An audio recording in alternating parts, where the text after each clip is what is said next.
sur le coup de tenter à nouveau. Ouais, ils se sont pas compris sur ce lancer là et Louis Picamol a failli récupérer ce ballon. Ils n'ont pas de la main, les Irlandais. Et la Marseillaise résonne ici à Dublin, venant souligner la rébellion demandée par Philippe Saint-André à la mi-temps. Les tours longues, il n'y a pas de danger, il n'y a pas de danger, il n'y a pas de danger. Il faut être bien structuré à la retombée.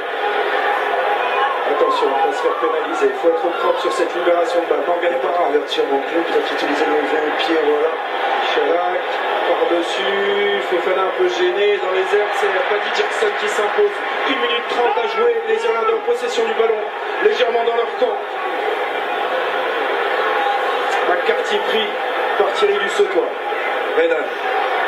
Avec Fitzgerald, attention, il y a un surnombre là, il y a un surnombre à négocier pour les Irlandais. Bonne défense de Vincent Clerc sur Fitzgerald, ballon toujours à l'avantage des Irlandais. Redan libère pour Paddy Jackson qui navigue un petit peu, il est pris là par Vincent Debatty. Redan, pas d'en avant, repique, intérieur, vient fixer la défense française. Et Drico, Brian O'Driscoll qui sert McCarthy.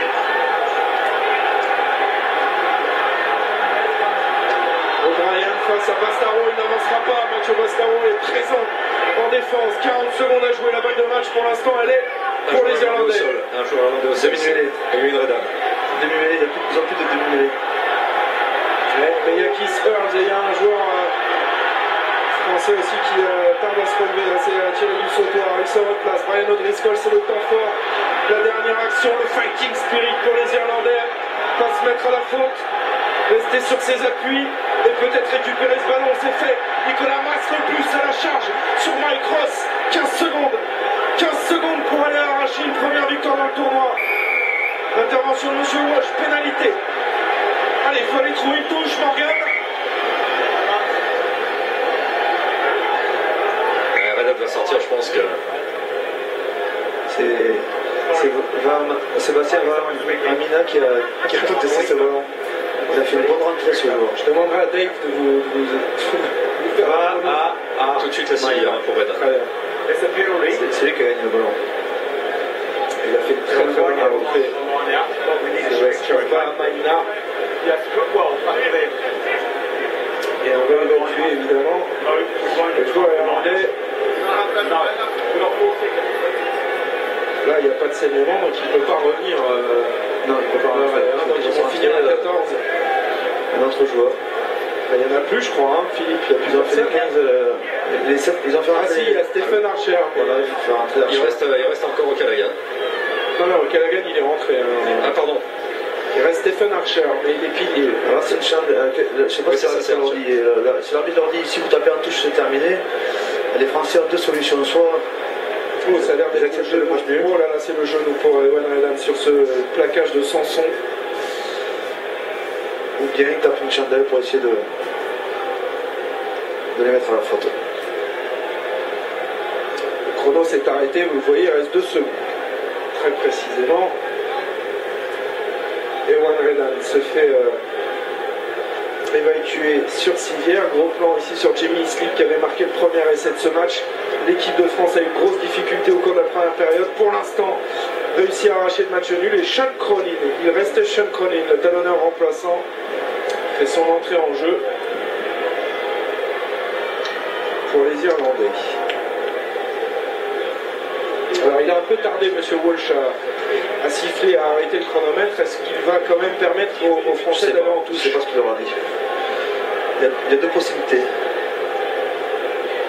Je ne sais pas.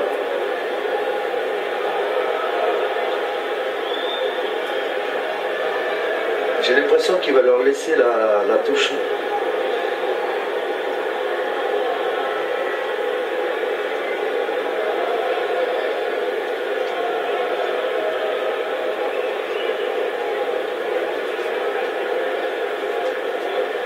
On revoit les belles images de cette rencontre avec Ryan qui a fait une moisson dans les airs. Huget, auteur d'une bonne performance à l'arrière du 15 de France.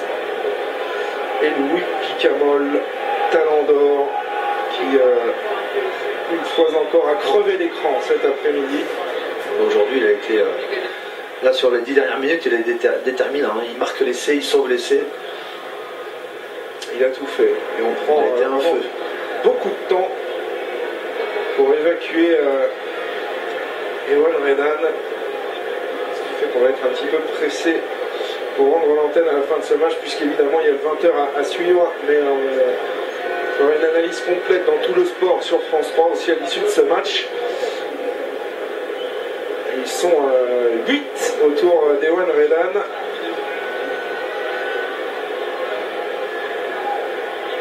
Pour l'évacuer et les joueurs français qui courent un petit peu à droite à gauche pour essayer de rester chaud pour la dernière action de cette partie. C'est un coup dur pour Ewan Redan, ce joueur du Leinster, 2 fois champion d'Europe, une fois avec les Wasps, une fois avec les Irlandais. Louis Picamol ici en gros plan pour sa 35e sélection, sa 14e titularisation consécutive au poste de numéro 8. Il a longtemps été en concurrence avec d'autres très grands joueurs à ce poste, Emmanuel Arinordoki, Sébastien Chabal, et Louis s'affirme dans ce tournoi comme l'un des tauliers. Hein, on a souvent... Il a fait son match, il a été déterminant sur les 10 dernières minutes avec cet essai qu'il a marqué tout seul, avec cet essai qu'il a sauvé tout seul. Et là, il semble pendant cette période être un petit peu le leader. Il va voir tous les joueurs, il leur annonce la touche qui a été programmée suite au jeu au pied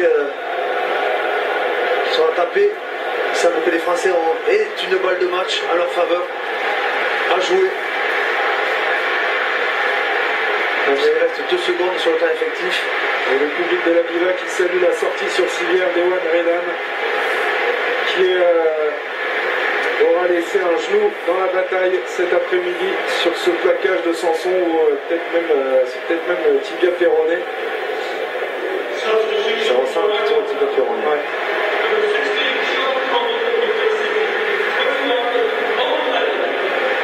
Qu'est-ce qu'ils vont faire? Est-ce qu'ils vont taper une chandelle? J'ai l'impression qu'on occupe tout au largeur du terrain.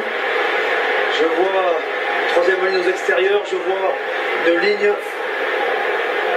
Là, ils vont aller en touche. Ils vont aller en touche. Non, c'est une chandelle. C'est une chandelle. C'est une chandelle. Allez, il faut être au point de chute de cette chandelle tapée par Frédéric Michalak. Larsen a essayé de dévier ce ballon. C'est un ballon finalement contrôlé par Kian Illy. C'est la dernière action de ce match et le pilier irlandais essaye de s'arracher. Jamie Smith, le capitaine irlandais, qui fait l'effort, il tombe sur Mathieu Bastaro. Ils sont un peu perdus sur la relance de jeu, les Irlandais là. Ouais, Manigan en position de mine-mêlée, Cronin pour son premier ballon du match. Ils jouent dans leur camp. Kian Illy, ils essayent de remonter le ballon, les Irlandais, ballon arraché par Vahamaina, qui a fait une entrée déterminante. Et là, voilà la balle de match pour Mathieu Bastaro. Allez, qui s'arrache, la passe à hauteur pour Picamol. Picamol qui tient debout. Et l'équipe de France qui rentre dans les 22 mètres. Fin de match incroyable. Le coup de pied rasant. Allez, Maxime Médard en course. C'est finalement Kearney. Monsieur Walsh qui va siffler la fin de ce match. On s'est emballé jusqu'au bout. On y a cru jusqu'au bout. Mais finalement, les 2 équipes se séparent. Fabien Galtier, comme l'an dernier, sur un match nul. 13 partout, il y a eu une réaction française. Bon, le dernier quart d'heure français a été déterminant puisqu'on a remonté 10 points et on a fallu aller chercher la victoire sur cette dernière action.